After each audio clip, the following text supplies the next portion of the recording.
Salut à tous, j'espère que vous allez bien. Comme promis, voici la recette des pâtes de coing.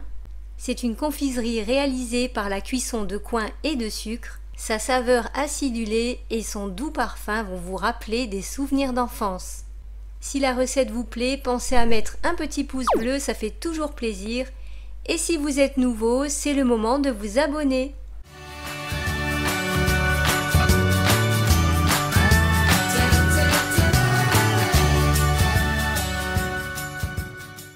Il nous faudra 1 kg de coing, donc on va bien les laver. On laisse la peau, pas besoin de les éplucher. Ensuite, on va les découper en morceaux. Donc là, il faut avoir des muscles parce que le coing a une chair très ferme. Les morceaux auront à peu près cette taille. On continue avec le reste. Ensuite, on met tous les morceaux de coing dans une grande casserole et on va verser 1 litre d'eau. L'eau va venir recouvrir les fruits. Le coing est un fruit de base peu sucré et il est très riche en antioxydants et en potassium. On met le couvercle sur la casserole. On porte le tout à ébullition et à partir de l'ébullition, on va laisser cuire tranquillement à feu doux pendant 45 minutes.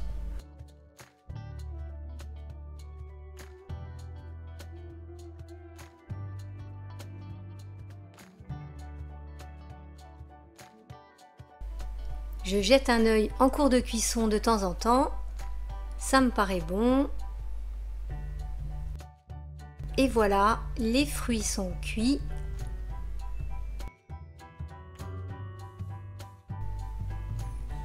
Maintenant, je verse le tout dans une passoire pour récupérer le jus.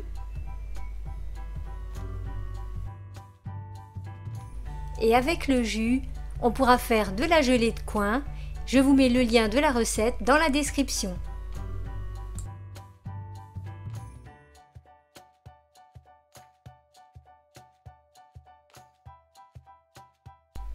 Avec une cuillère, je vais presser les fruits pour en extraire le jus.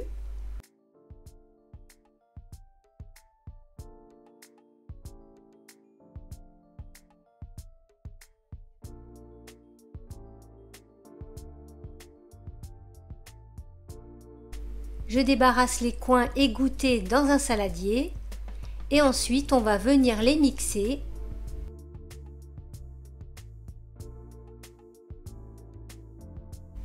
Je vais les mixer au Thermomix, mais vous pouvez utiliser n'importe quel mixeur ou mixeur plongeant. Le principal, c'est d'avoir une purée de fruits.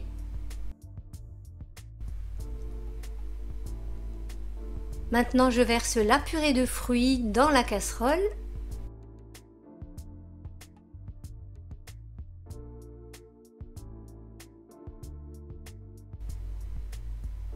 Il nous faudra 900 g de sucre et le jus d'un citron. Je verse le sucre sur la purée de fruits.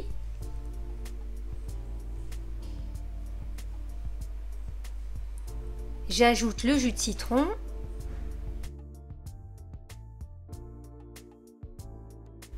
Je mélange bien avec une cuillère en bois pour faire dissoudre le sucre.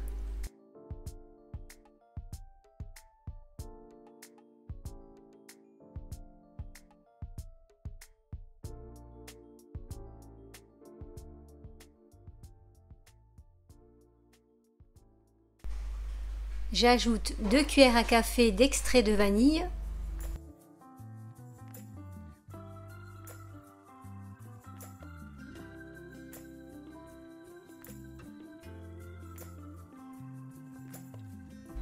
Et maintenant, on porte le tout à ébullition à feu doux. Et à partir de l'ébullition, quand vous voyez des petites bulles apparaître, des petites bulles qui éclatent, vous allez laisser cuire toujours à feu doux pendant 40 minutes en remuant très régulièrement. Vous pouvez laisser le couvercle de la casserole entrouvert.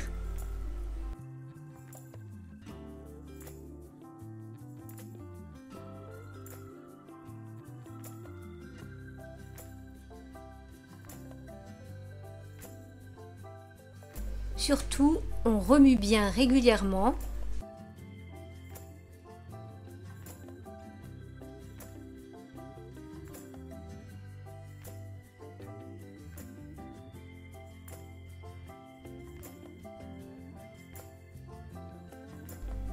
La couleur commence à foncer légèrement. On remue encore un petit peu et là on arrive au bout des 40 minutes. On va pouvoir arrêter la cuisson. J'ai préparé une plaque sur laquelle je vais poser du papier cuisson. Je pose dessus un cadre à pâtisserie. Ensuite, je vais huiler le papier cuisson et les bords du cadre. J'utilise tout simplement de l'huile de tournesol. Finalement, j'agrandis un peu mon cadre pour avoir des pâtes de coin pas trop épaisses. Ensuite, je verse la purée de coin qui est encore chaude. Si vous n'avez pas de cadre à pâtisserie, vous pouvez verser la pâte dans un moule ou un plat.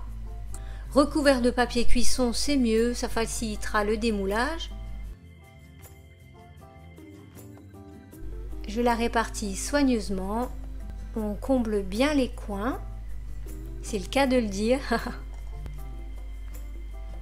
Et je termine avec une spatule coudée pour avoir une surface bien régulière. Et voilà, on a terminé.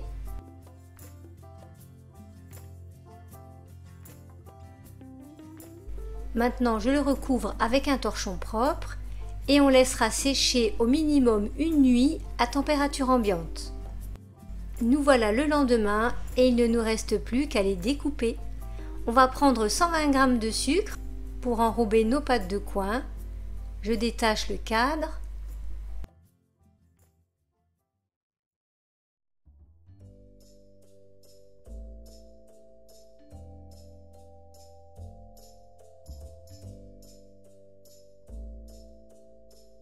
Regardez cette belle couleur ambrée.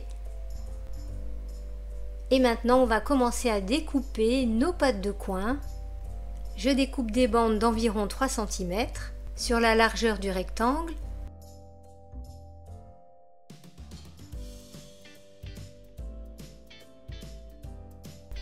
Et ensuite, côté longueur, je fais la même chose.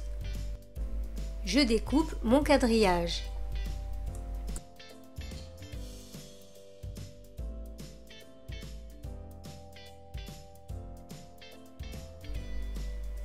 Je vous montre une première pâte de coin. Je l'enrobe dans le sucre. Et je fais la même chose avec toutes mes pâtes de coin.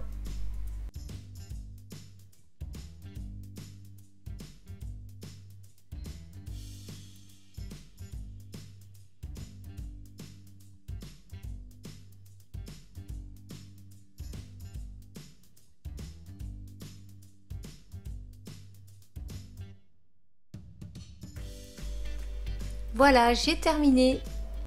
Et maintenant, c'est à vous de jouer. Vous avez vu, c'est une confiserie pas si compliquée à faire.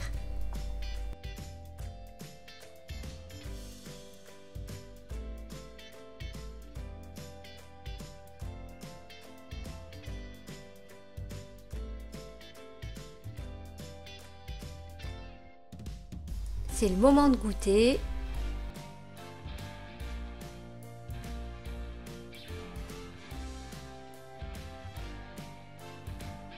Personnellement, j'adore, c'est très fruité, légèrement acidulé, un délice.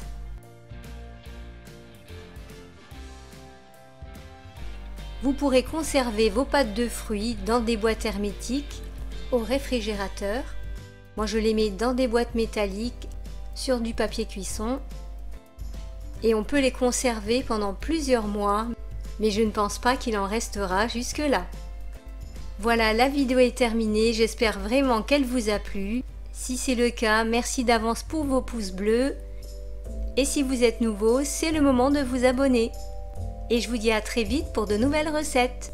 Bisous, ciao!